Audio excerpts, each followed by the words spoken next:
I think it was a very exciting webinar that we went through.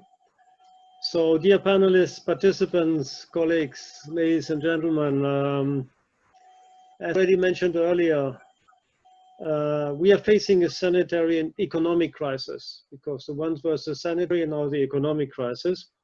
Not only, because it's also a biodiversity crisis that we are facing. I think we have to see this threefold.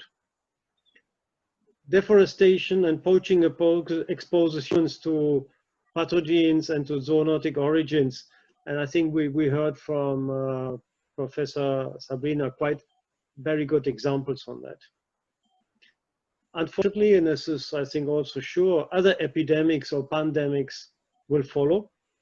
And in order to reduce these risks, it is for us really necessary to protect and prevent any risk on the biodiversity. I think also Jane Goodall in her opening words said this quite clearly and established in a way the links. So who can do this? And how related to the topic that we have today is this possible? I think that communities can become the engine for conservation of biodiversity by really presenting how conservation guarantees the sustainability of their activities. This is I think, one of the basic messages. And today, also when listening to the different presentations, we noted the consequences of COVID-19 on our daily life. And let me start with something positive. The world has been made aware of biodiversity and on the principle of One Health. We see that this crisis has been tackled really, or is being tackled really worldwide, with different successes and failures, but we have a worldwide reaction on that. I think it's also quite positive to see that, and I think the WHO is leading this process quite well. The second point is no sign of disease has been observed on great apes, and there was no significant increase in apes. We notice also a clear reduction of waste and the number of road victims. So let's see also this as a really positive effect that we have. But then coming more to the negative effects, the confinement, the economic crisis coming of this confinement has a huge consequence on food, especially on prices that have increased a lot. Risk of famine was predominant.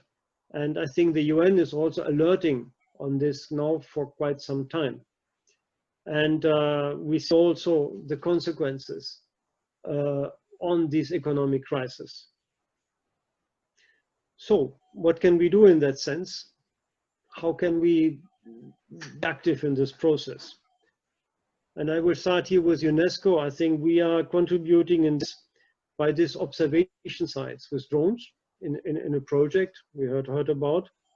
Of course, awareness campaigns. This is very, very important. We should simply not forget about this topic, and we should put it high on the agenda. Then, of course, creation of various networks of scientists and policymakers.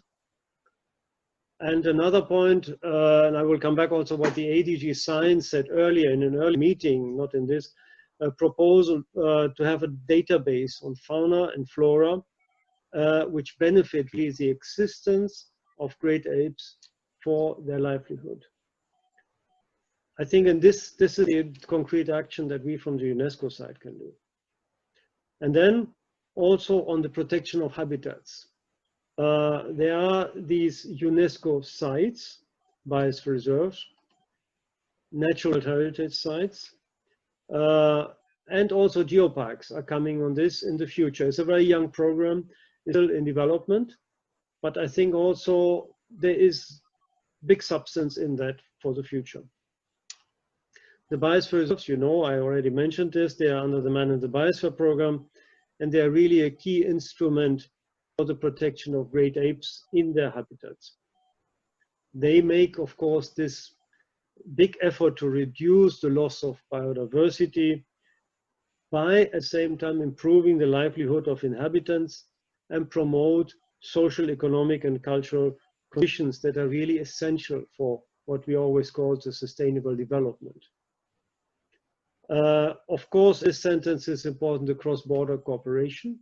Ecosystems do not stop at political borders, they continue. Animals move around in their habitats without taking any note of political borders. So we have to do this also in that sense.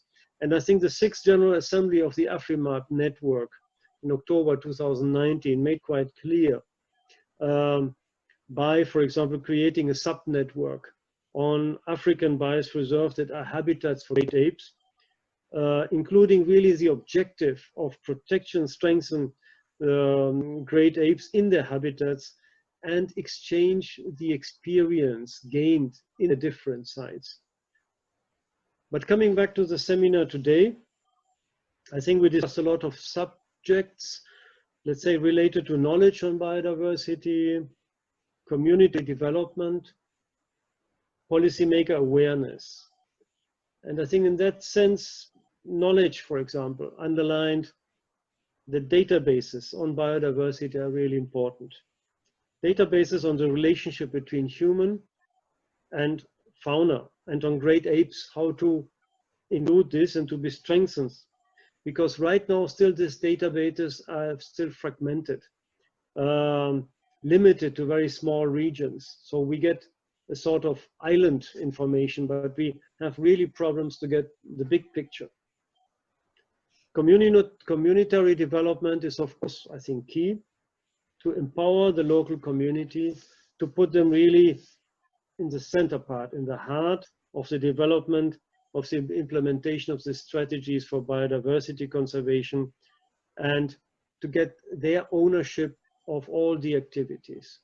They are part of it. There is not nature and the great apes and human communities. We are together. If we see it in a holistic approach, if we see it together, we make a very big step forward.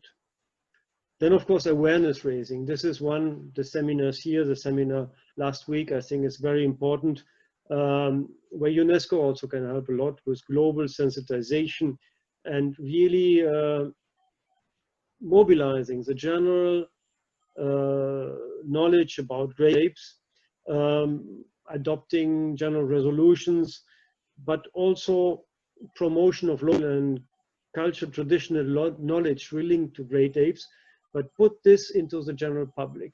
And I think we help to bring this up, bring us on a focus, bring more light on this issue. Of course, the importance to strengthen the fight against imported deforestation by overuse of natural resources, and I think France helps us a lot in that, and is really a pioneer country in this. Then the need, of course, to raise awareness on the consequences of disappearing of great apes. We saw in several brochures the figures, alarming sites that exist. And we are in some areas, I mentioned also in my introduction, the Sumatra orangutan, we are at the edge. We are really at the border now. Well, I think concerning from UNESCO, the science sector will, of course, continue all its efforts to preserve biodiversity. You heard about the mechanisms.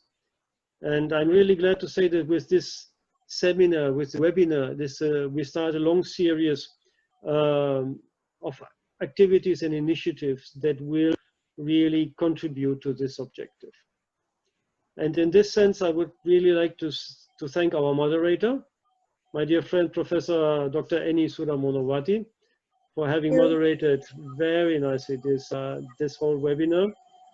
Of course, the panelists, Professor Sabrina Krief, Professor Insa Kone, Dr. Anton Murgayo, and of course, Dr. Noeline Raundry-Retesor, for sharing with us this enormous knowledge and experience that is out there, bringing all this together again and really trying to get the focus on this point.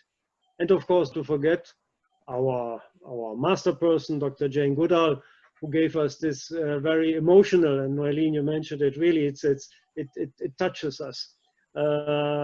Video on the present situation, but also zooming from the past, let's say, to the future, what's happening, where we are, and why all this is so important, also for human beings, because after all, the great apes are our cousins. So I thank you all for your attendance and for your participation in this webinar, and I'm really looking forward to meeting you again in another event, the next event, and to see how we continue promoting this very important topic. Thank you very much, and all the best from UNESCO, and stay safe. Goodbye. Thank you. Yeah.